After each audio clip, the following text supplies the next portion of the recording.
everyone, and welcome to the Ergo Expo webinar, Aging Workforce or Secret Weapon? A new approach changes everything. I'm Dan Gephardt, and I will be your moderator today. I want to start off by thanking BTE for sponsoring today's event. BTE Workforce Solutions delivers unparalleled results and ROI, working with employers and insurers to optimize productivity, lower absenteeism, turnover, improve safety, reduce injuries and claims costs, and measurably increase performance. With BTE, people and companies achieve better outcomes. All right, so let me just run through a few things here, especially for those who may be joining us for the first time. The good news, if you're hearing me, then you've probably figured out that you need to turn up the volume on your computer. If you run into any other issues with audio, press the request button in the participants box at the top right-hand corner of your screen, and you'll receive further information. If you encounter any other technical issues during today's webinar, you can contact WebEx Tech Support at 866-229-3239. And our presenters today will be taking questions once their presentation is complete. If you want to ask a question, you can use the Q&A panel located on your screen. After today's webinar, you'll see a short survey pop up on your screen. Please complete that survey. Once it's complete, you'll be able to print a certificate of completion and use it to apply for CEUs and COC points with BCSP directly. And then in about a week, today's webinar will join previous events in the webinars tab of ergoexpo.com. On the right side, you'll see the available on-demand webinars for you to view at your convenience. Now, if you appreciate this kind of training, be sure to join us at the National Ergonomics Conference in Ergo Expo, the largest and leading workplace ergonomics event in North America. Yes, we are large, and we are getting larger, and that's why we're moving this year to a new and bigger venue for our growing event. We'll be at the Paris Hotel in Las Vegas from August 21 to 24. And for you, our listeners today, we have an offer. You can save $50 on the conference when you register with the promo code WW18. That's promo code WW18. All right, so let's get today's webinar. We have three great speakers today. All are doing their part to make the workplace safer, happier, and more productive. Dave Beach is Director of Health Management Services at Marsh & McLellan. He has more than 30 years of experience in healthcare consulting. Dave has shared his expertise with numerous major Fortune 500 and nonprofit clients like Apple, Facebook, BMW, and many more. He's a regular presenter at conferences as well. Alicia Kelch leads the innovative on-site occupational health services at Harley-Davidson's Milwaukee locations. Alicia transitioned from emergency medicine and primary care to occupational medicine, which provided the opportunity to focus on work wellness. And we're thrilled to have Angela Berwick back. Angela's expertise lies in biomechanics analysis and job task analysis. She is the manager of on-site services for BTE Workforce Solutions. Angela, Alicia, and Dave, the audience is all yours. Very much.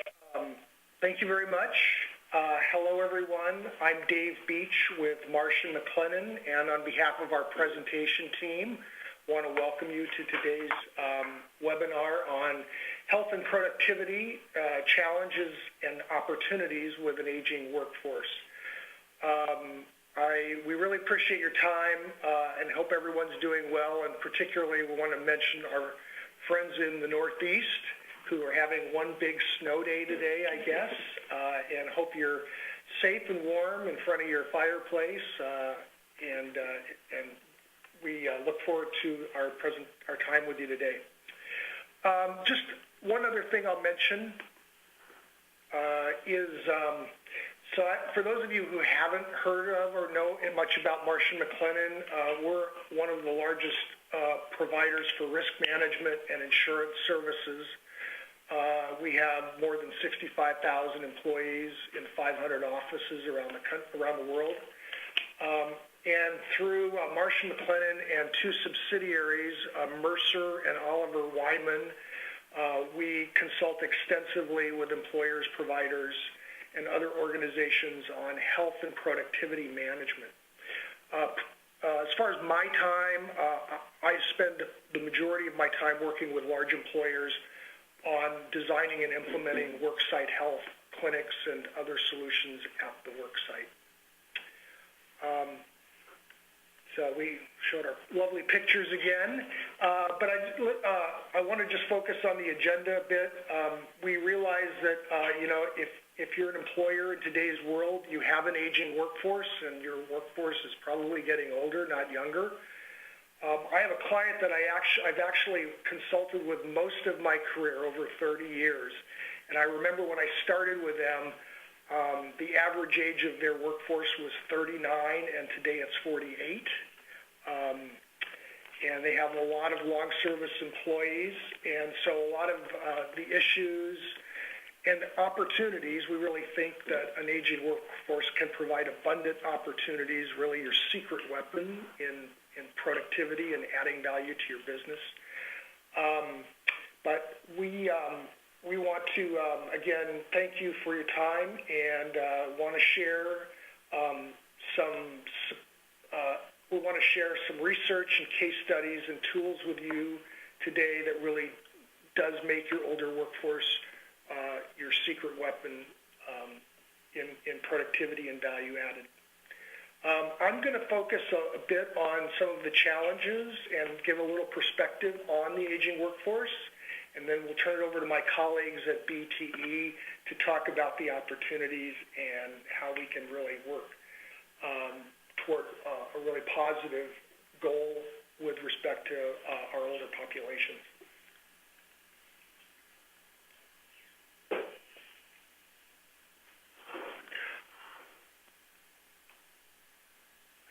The next slide, I wanted to just give everyone a little bit of perspective on the aging of our workforce. Here's some statistics from the Bureau of Labor Statistics, and just first I'll focus on the pie charts. As you can see, in 1994, the portion of the working population that was over 55 was about 10%. And in just a few years, that will be about 33% of the workforce. So you can see it's really tripled in a fairly short period of time. If you look at the bar graphs, which shows by age group labor force participation over the years, you can see in the 65 and 75 and over categories, the participation in the labor force from these workers has doubled over that period of time.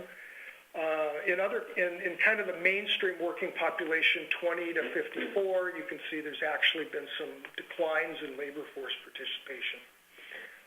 So again, it's a very compelling business proposition to not only meet the challenges, but really to optimize the value that your older workers can contribute.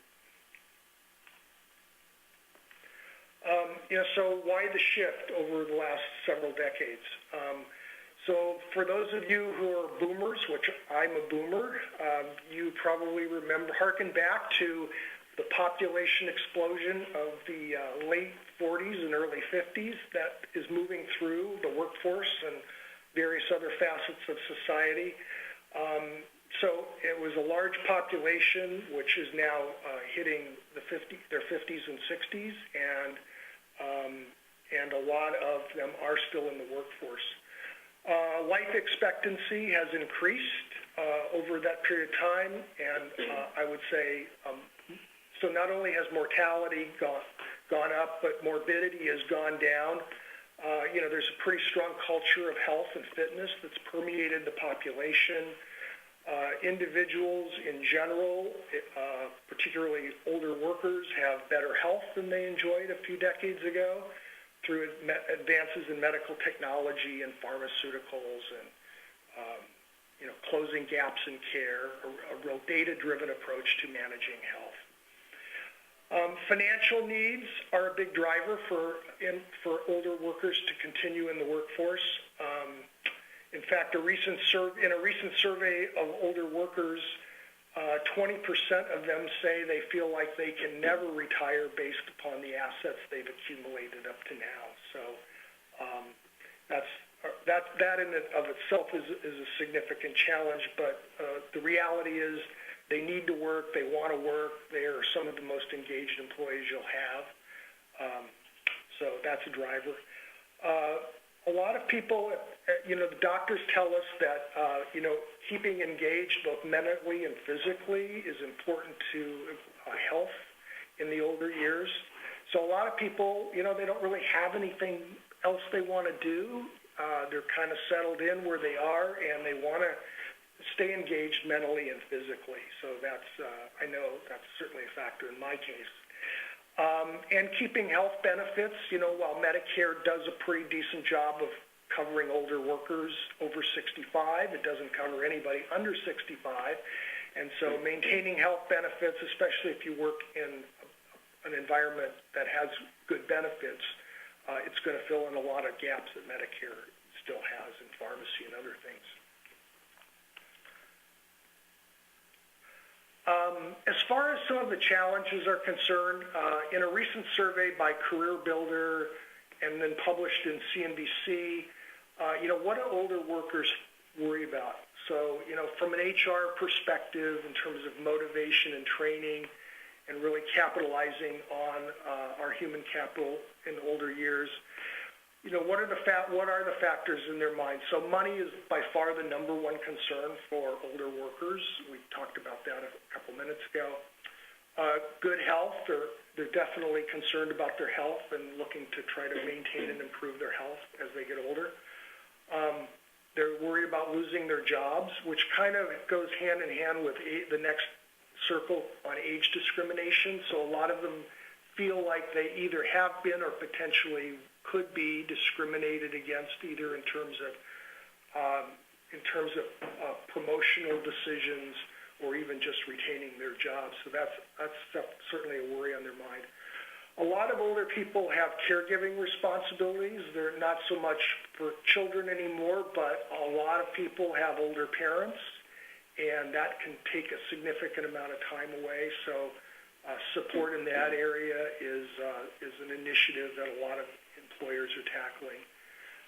And really the question for all of you is, if these are the worries of our older workers, what's keeping them up at night or anxious? It's really the challenge for all of us is how can we support them given that they are going to be a significant part of your working population.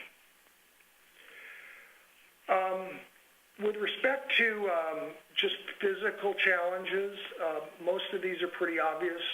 As we get older, we lose some of our physical abilities.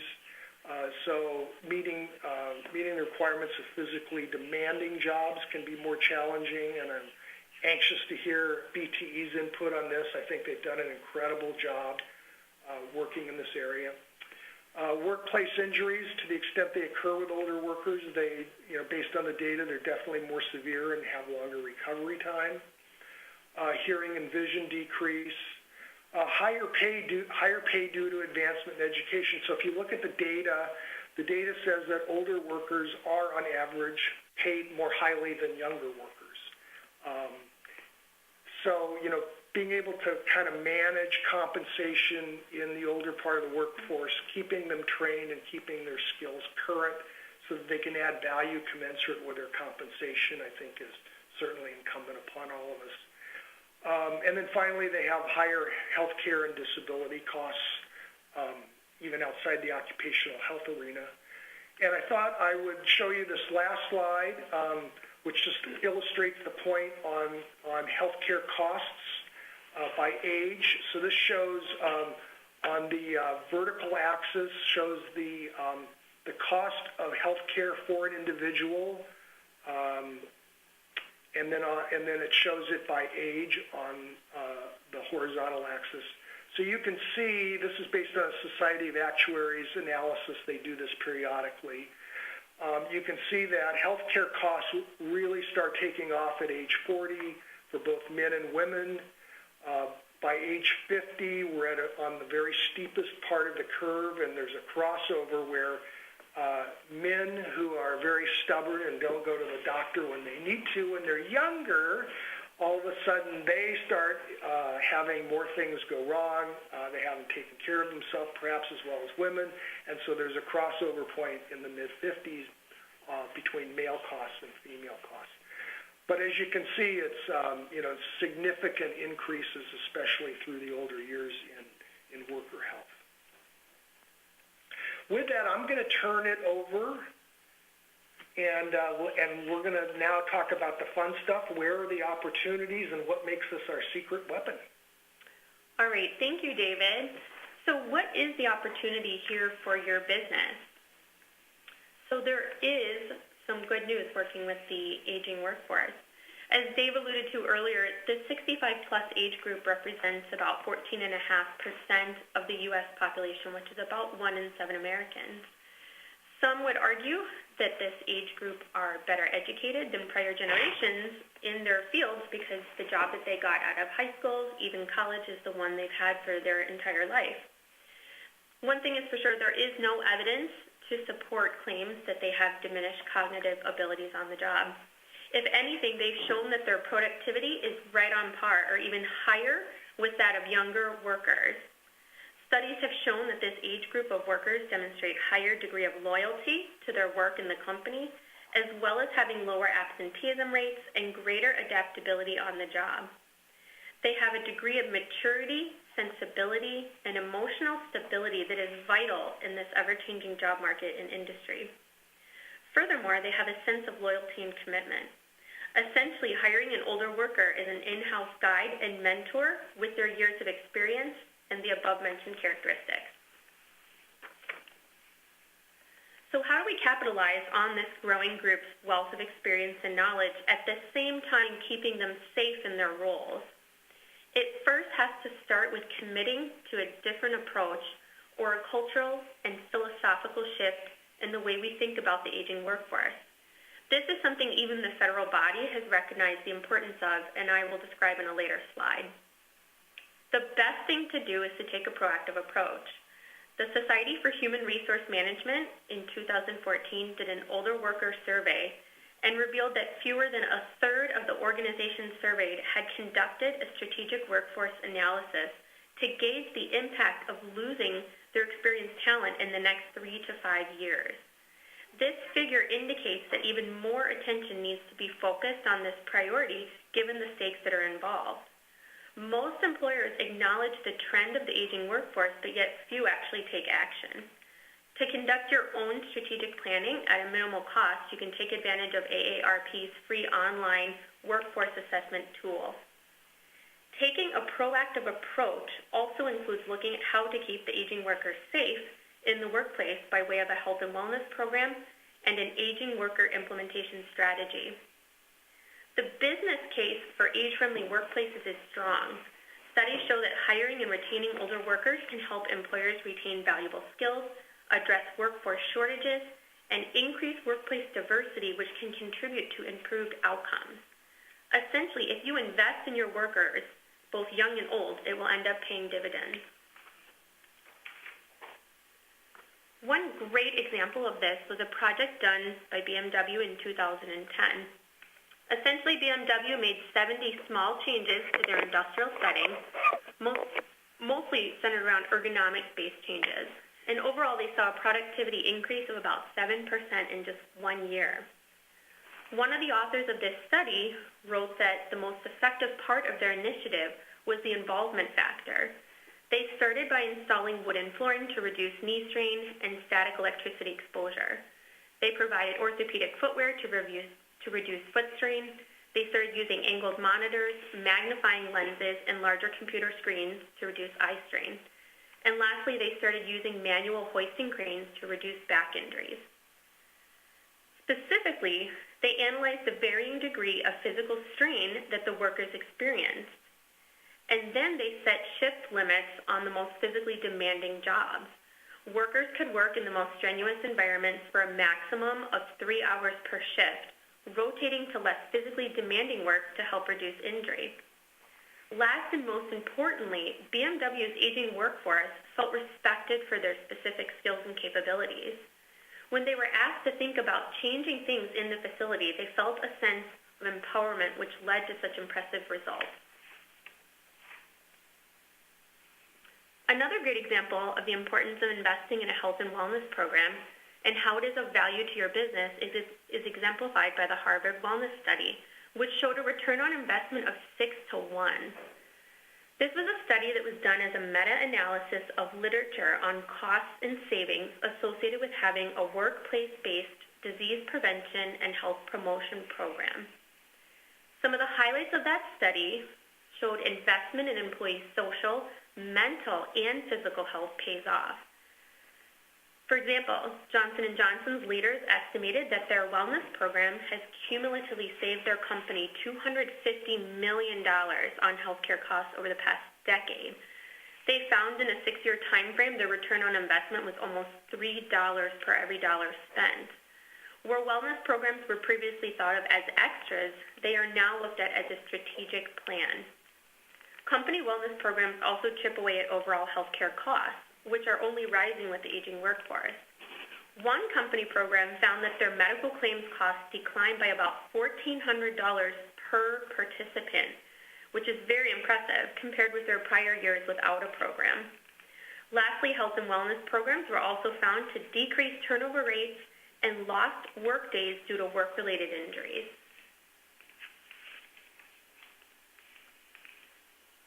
The Opt-in Wellness Survey is another annual survey that's done on an annual basis, and it is a workplace study where they surveyed 240 HR professionals from large employers, and large employers was defined by 3,000 or more employees. While the main focus of the employers' wellness programs is to reduce healthcare costs, they expect their programs to achieve these 3 key results: reducing employee health risks, offering competitive benefits to attract and retain talent, and promote a more productive workforce. By taking a value of investment approach, the employers are extending their outcome paradigm to include metrics that demonstrate increased employee engagement, productivity, and even business performance. In fact, 81% of employers say that they are taking a value of investment approach to demonstrate the success of their health and wellness programs. This is a great client case study at a global auto manufacturing company located in Maryland that had roughly 2,000 employees. They looked at the older male population with high rates of chronic disease. The company's approach was to interconnect primary care with occupational health and create a close integrative relationship between these two groups of providers. What they found when they did this was that this site in Maryland went from being the worst for the whole company for injury severity and frequency to the best insofar as lost time injuries and workers' compensation claims. As I alluded to earlier, even the federal government has recognized the importance of working with and integrating the aging worker, as well as proactive approaches to invest in your company's health and wellness. In light of this, NIOSH launched the National Center for Productive Aging and Work as part of its Total Worker Health Initiative. The main goal was to lead research and develop on-target resources for employers. Some of the key highlights of this program included focusing on the work environment, specifically highlighting what workers can do to prevent injuries, as well as information on potentially adverse conditions and risks.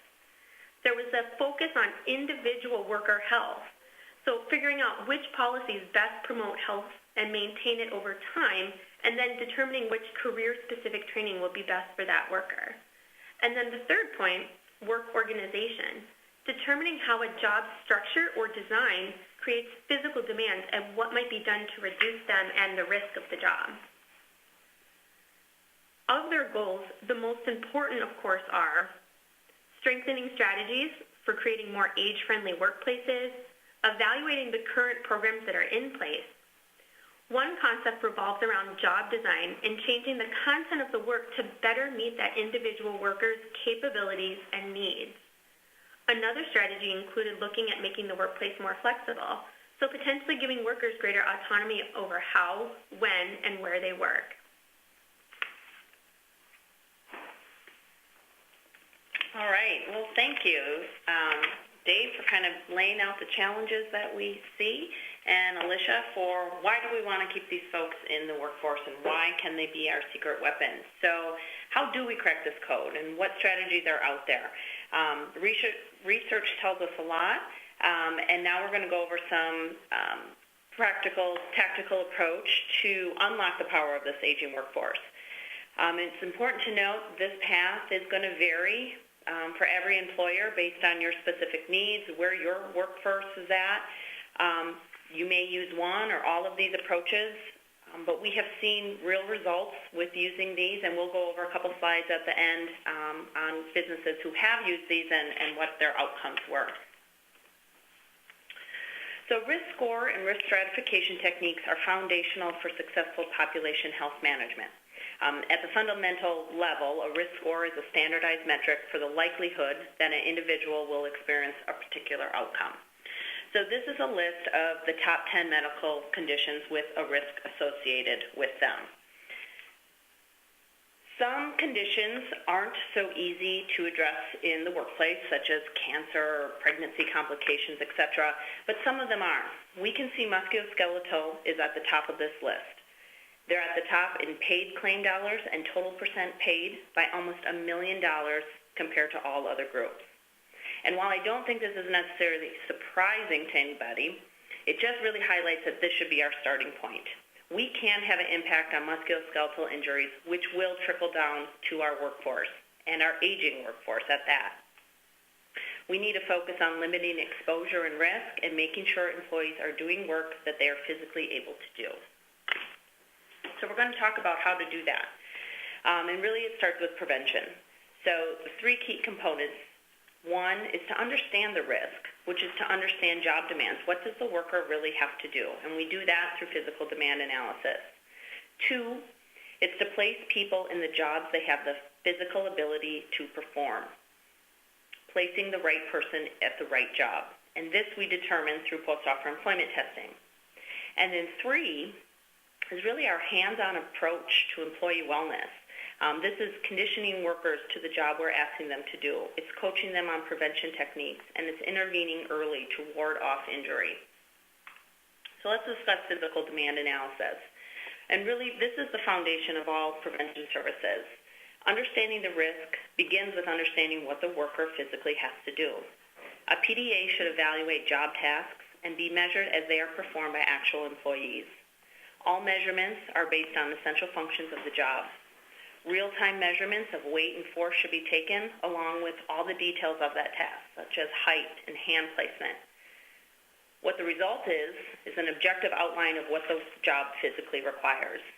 So understanding the work to this level of detail can help ensure you can match a potential job candidate or a transferred employee to a suitable job. It will highlight those more demanding or repetitious jobs, which then can be communicated to safety or ergo teams in order to help bring those forces or tasks down or make them easier. And it's a beneficial tool to develop prevention programs for your current workforce. Next, we have the post-offer employment test program. So the goal here is to hire the right person for the right job and not to hire your next injury. Or, in many cases within the aging workforce, the goal is to place or match the job candidate to the right job. The post-offer employment test is a medical test that is conducted after an offer of employment is extended to a job candidate, with hiring being contingent on passing that test. This is a reliable, objective, and legally compliant way to successfully hire and place candidates into jobs that they have shown they can physically do. So here's an example of how the development process should occur. So the picture on the left shows the task being performed. This young man is pushing a pallet jack. In the middle picture, the task is being measured, same position as the task is actually being performed. The picture on the right shows the task being simulated on a testing equipment. So it's important to note that these tests are designed to be a simulation of the actual demands that are required on the job. This way, the candidate is able to show they have the ability to perform the actual task. And now on to our active prevention techniques. The goal here is to guide and help the employees navigate the care they need, whether it's education, coaching, strengthening, or even treatment. We recommend utilizing a variety of medical personnel to achieve this multi-pronged approach to work health and wellness, or what we call lifestyle management. As mentioned earlier, when focusing efforts on your aging workforce, you shouldn't just concentrate on the work-related injuries. We really need to bring primary care and work-related care together to get your biggest bang for your buck and to really help these folks out. One program example is the Early Intervention Program. So this is a first aid, OSHA-compliant program to intervene at first signs and symptoms of fatigue and discomfort. This may include shoulder fatigue from lifting boxes in a material handling job, or it could be elbow pain from playing golf over the weekend. Either way, these concerns need to be addressed before they become an injury. Having a medical resource right at the workplace or even right at their workstation provides quick and convenient care for each and every employee. Another program approach is to condition and train workers for the work they need to perform. Now, this may include actual strengthening, but in many cases, the focus is more on proper posture and body mechanics, as well as learning power and endurance tolerance. Employees are taught how to be the most efficient worker, meaning how do they appropriately use power stances and larger muscle groups, but on the other hand, how not to overexert or tax these areas either. These types of programs really cover your workforce. They'll cover new workers, injured workers, deconditioned workers, return to work, and maybe someone just moving to a new job, all of which could be in that aging workforce category. There are many ways to introduce these types of programs into your workforce. You could do group conditioning classes, stretch programs, workstation strengthening or stretching, or education series such as wellness booths or monthly wellness topics. However you implement, really the end result is that these programs will result in increased strength, physical conditioning, increased endurance. It gives them the confidence to perform tasks safely. They'll use proper body mechanics, and then always increase knowledge of injury prevention techniques. Another important factor to consider is data mining. So with implementation of these types of programs from the PDA, POET, and then your on-site hands-on approach, data specific to your workforce should be collected and tracked. You should expect monthly or quarterly reports to be generated to help guide program development, assess needs and areas of weakness, and really manage overall program efficiency and effectiveness. So for example, BTE utilizes what we call the data cube. So we can run population averages, such as BMI and grip strength, as you see on the screen, of your workforce population.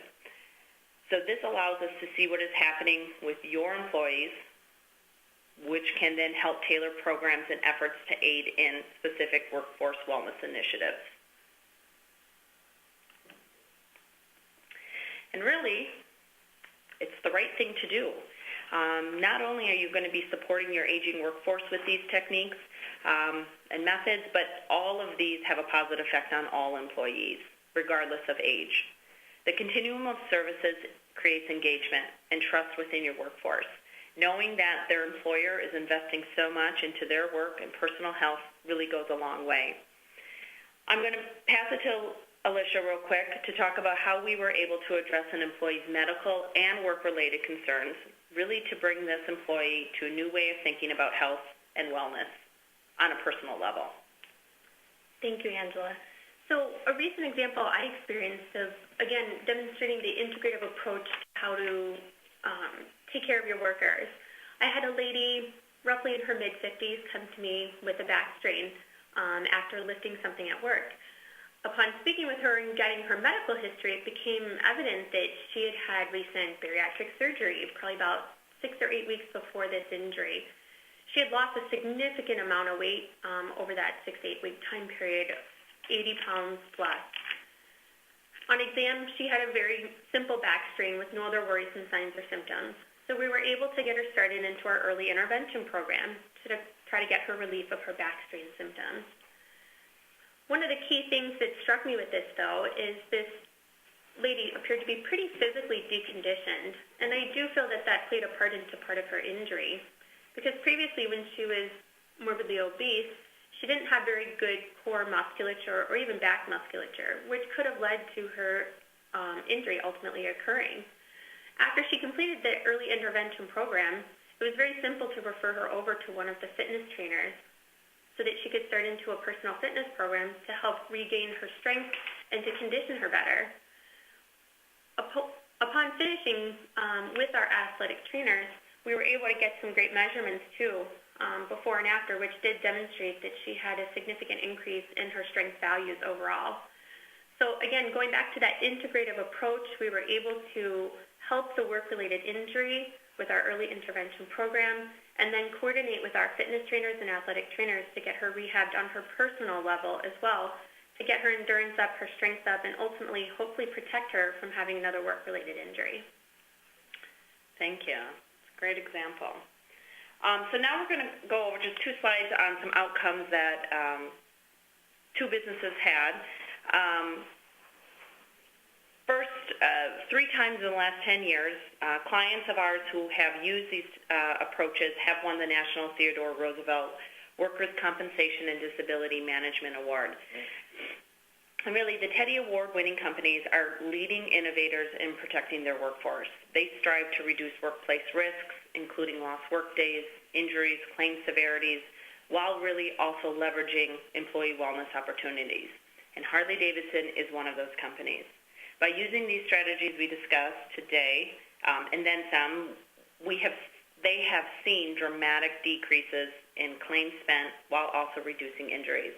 So the chart there is showing, I know it's a little small, in 2009, $25.70 of each created unit went directly to work comp funds.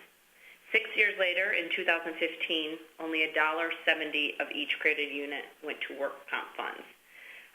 In addition to that 4.7 million savings, they saw a decrease in recordable injury rate by a factor of 6.7 and a decrease in claims cost by a factor of 5.7. So pretty outstanding results there.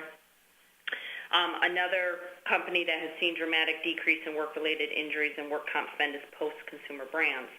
Post implemented some of these strategies about a little over 3 years ago. So we have looked at 3 years with running these programs to the 3 years prior, and these are the results. So they saw an 81% reduction in work comp incidents, 90% reduction in work comp incurred cost, 92% reduction in lost time days, 81% reduction in restricted days, all within 3 years of implementing these programs. So it doesn't happen overnight, but it does happen, and it has huge effects. Really a win-win for employers and, of course, our employees.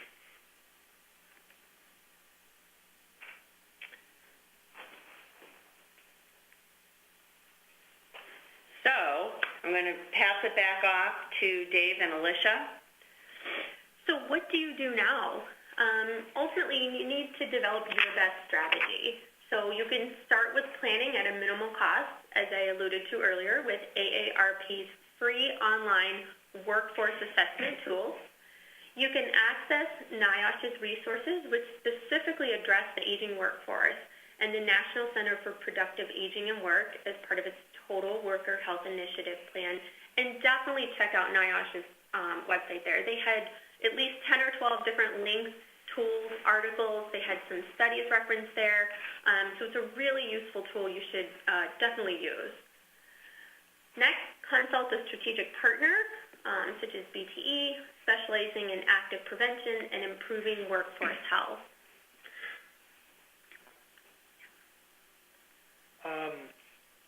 What I wanted to mention on the next bullet was in terms of analyzing your data, what we found historically with our clients has been, if you just look at one side, the general health side versus the other side, the occupational health side, if you just look at one or the other, you're going to get results that can be a little misleading or more than a little misleading than when you look at everything together.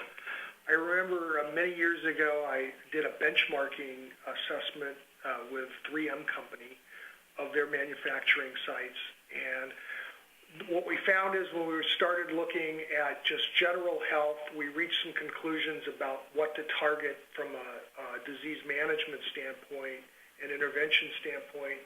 But then when we combined it with lost time and occupational health data, actually 3 of the 5 things that we thought we were going to focus on just from the general health analysis turned out to be not the right things when we put it all together.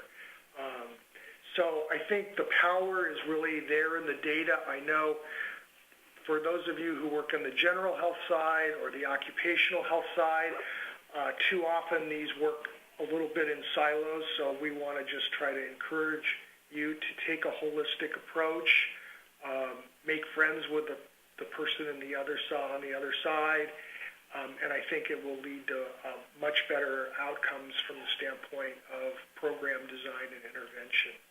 The other thing I wanted to mention, I don't know if maybe there's a few of you at least that are Marsh & McLennan customers. I was recently chatting with our national practice leader for manufacturing, mentioning some of the work we've been doing, and I brought up our working relationship with BTE. And he mentioned that they had been a really tremendous partner for them in a number of client situations, and his experience was similar to mine. In what they do, they are really the market leader. So I thought I'd leave you with that because BT is a little too modest to say that, probably. And lastly, I want to encourage everyone to really kind of customize your approach to fit your environment. It's not cookie cutter, one size doesn't fit all, and I think to do that, you really need to develop some strategic plans, keep your older workers in mind because those are the ones that are generating a lot of claims, analyze the data and look at both general health and occupational health to formulate solutions. There was a famous Duke University study a few years back that from their research they found that obese workers generated 7 times more workers' comp claims than non-obese workers. And then as they peeled away the onion skin on that, they found out that there was a lot of comorbidities for other both OC and non-OC conditions with obese workers. And I don't want to pick on obese workers. We would find the same thing if we looked at diabetics and people with behavioral health conditions. So it's really kind of complicated. And I think by looking at it very holistically, you're going to reach by far the best solutions. So with that, I think it would be good to open it up for any questions you all may have. All right. Thanks, guys. That was a great presentation, and the questions are already flying in. We have somebody here who is wondering what an on-site program will look like. They are currently using the post-offer employment testing and want to know how to get started after that. So really, I think it just depends on the individual company's wants and needs. I've been to companies before where they just had post-offer employment testing. They've had post-offer employment testing with medical providers on site too to see their work and non-work related conditions. Most of the companies do have providers that just see the occupational related conditions, but certainly they've opened it up to the non-OC side as well. You get increased to having physical therapists, occupational therapists, athletic trainers, fitness trainers. So really the options are really endless of how integrative you want to get with your team there as part of your employment and hiring process. So really it's, as David said, there's no cookie cutter formula. It's really just looking at the individual company's needs and wants and going from there. The other thing I'll add to that is we do a lot of work with employers who implement worksite solutions. Most of my work is with employers that implement actual, care on site, whether it's primary care or occupational health or both. So it really kind of, depending on what your objectives are, I'd say a lot of major employers are looking to do both. And in a manufacturing environment, that typically means that you're going to have two specific locations for care for a number of reasons. So while there can be some synergies, there can and should be synergies between primary care and occupational health, we found that employers generally separate those to the extent that if you're doing general health with an employee population on site, you're really trying to establish that clinic to be the trusted healthcare provider for the patient, which means the provider can't on one hand be the trusted provider for general health, and then on the other hand, the next day be the person who's deciding on a medical leave or return to work, things like that. So there's really kind of two things you can consider doing. In the old days, worksite clinics were largely occupational health focused, and then people would wander in with general acute care needs, and they would be treated. But that's really no longer feasible in today's world from a legal and just care management standpoint. Excellent. Thank you. Another listener asked, what type of costs are involved in implementing these types of programs in small business operation and in the construction industry? Sure, and this will be a wishy-washy answer, but of course it depends. So it depends on your workforce, what kind of jobs are there, the number of job titles, how many tests for post-offer employment tests, how many tests you do a year. But it's, we say an implementation of a program from start to finish could be worth 1 or 2 claims, fully blown accident claims. So although it might look a little inflated to get it going, in the whole scheme of things, we're talking about 1 injury, maybe 2 injuries to get it going. As far as, the on-site, we generally will do, with our clinicians, a full-time employee that can cover, 200 to 800 employees. So again, it's a small cost in the work that they can do with what they're given. Yeah, I'll just comment on that as well from a worksite clinic standpoint, whether it's OC or non-OC, just to put a little more meat on the bone. So I'll just do a compare and contrast. So I'm thinking of one client right now. They have 1,500 employees in what I'd call a medium to heavy manufacturing environment. Their workers' comp claims historically have been, average or maybe slightly above average. So they built out a 4,000-foot occupational health clinic. They did physical therapy there. They did a lot of different types of things, including patient care. They did some preventive health screening in that location. They did not have a primary care clinic. So it was doing double duty where it could, but the primary focus was occupational health. For 4,000 square feet, it cost them about $150 per foot to build it out, another $75,000 to furnish it. So in their case, because they had a clinic that was doing double duty with PT, which eats a lot of space, their spend on that site was like almost $1 million to get it up and running. With respect to the other client I'm thinking of, they have a similar number of employees, about 1,500. They have a 500 square foot space, so it's really bare bones. They're really just focused on occupational health care and management, and they also work with the shop on ergonomics and health and safety issues. So there, with 500 square feet, was very inexpensive to build and furnish. And they had several shifts, so they staffed it with 1.5 providers and some nursing support. So again, it can range significantly depending upon your population and your objectives. And I think coming from the medical perspective, when I see a work-related back injury, and I think the group can speak to this, investing in one of these programs is essentially one back claim that needed surgery and rehab and injections and a lot of therapy. So, Alicia, that's a great point. So the couple of examples we've mentioned were OC side, and so what happens is employers tend to evaluate the ROI by looking at what they do in an OC clinic versus their occupational health costs.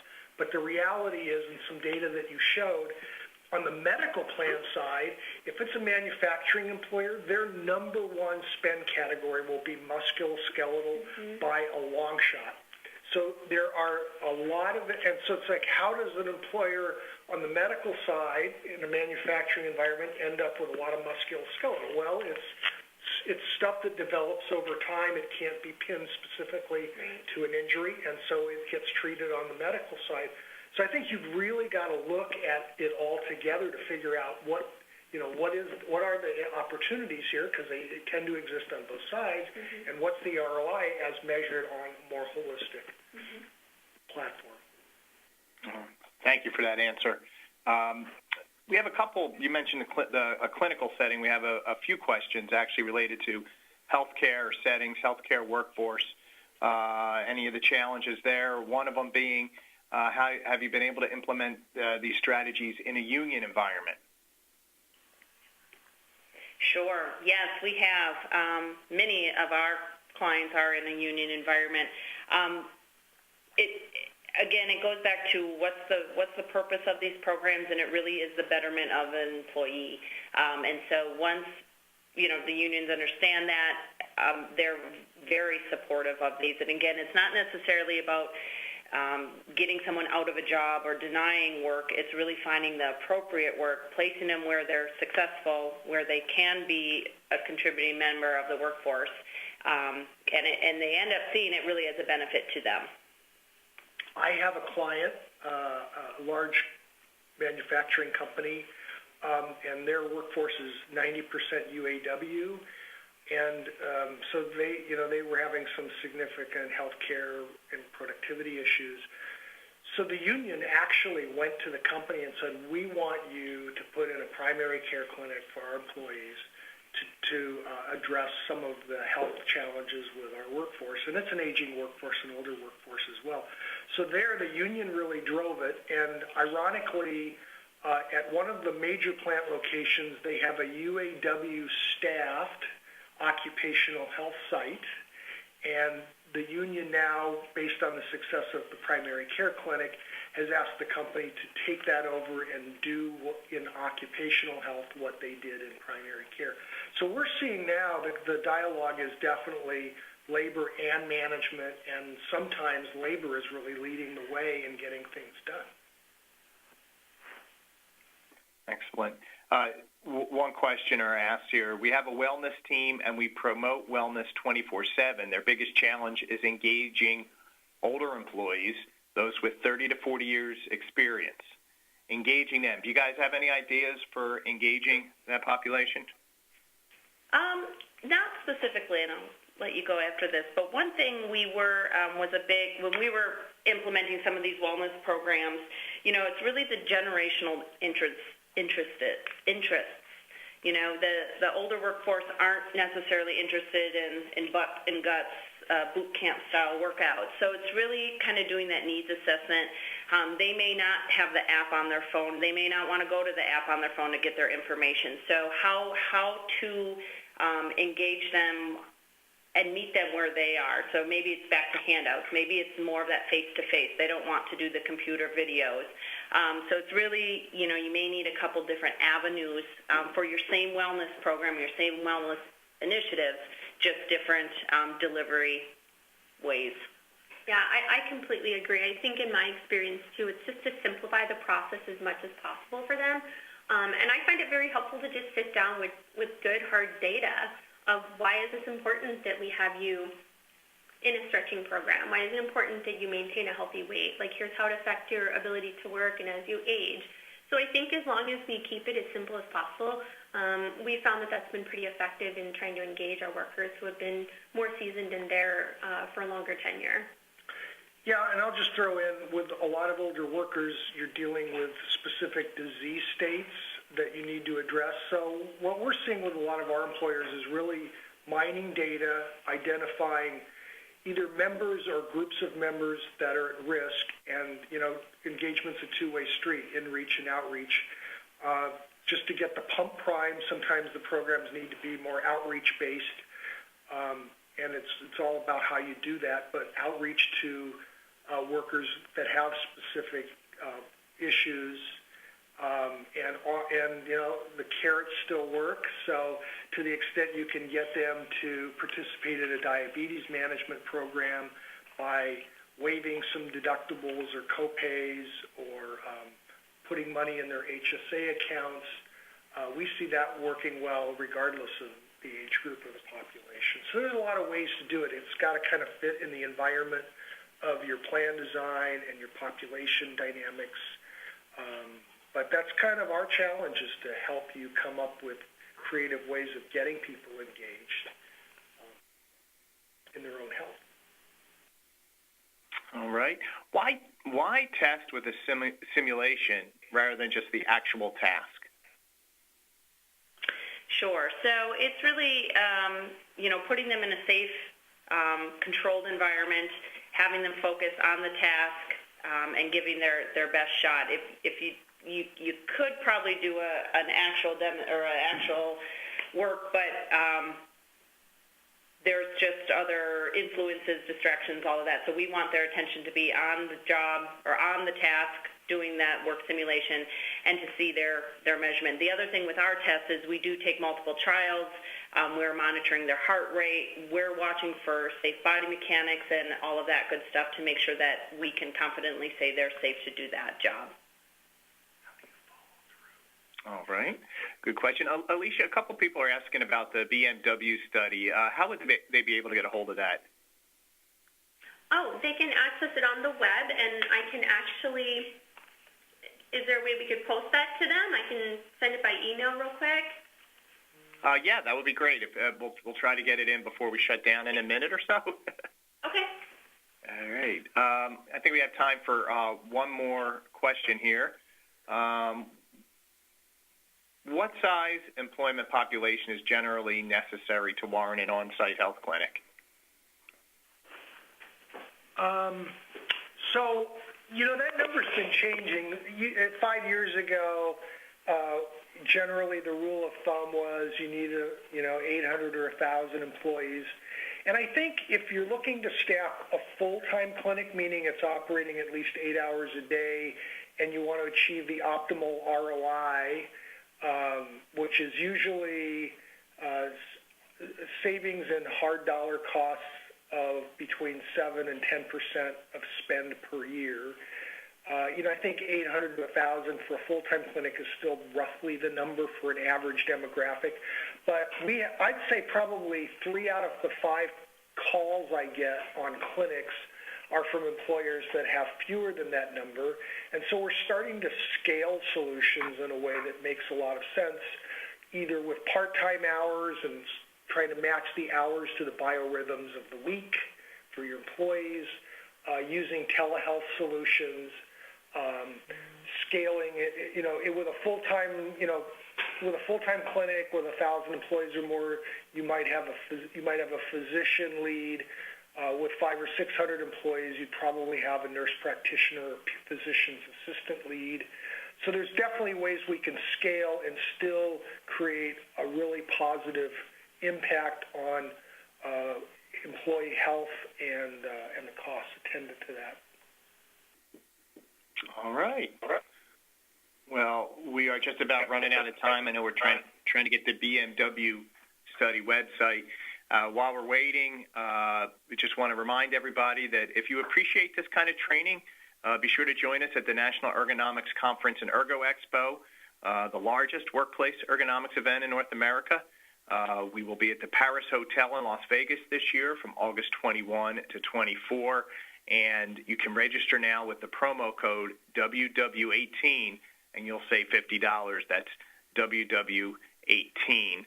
And I want to thank you, Dave, Alicia, and Angela, for a great presentation and for answering all these questions.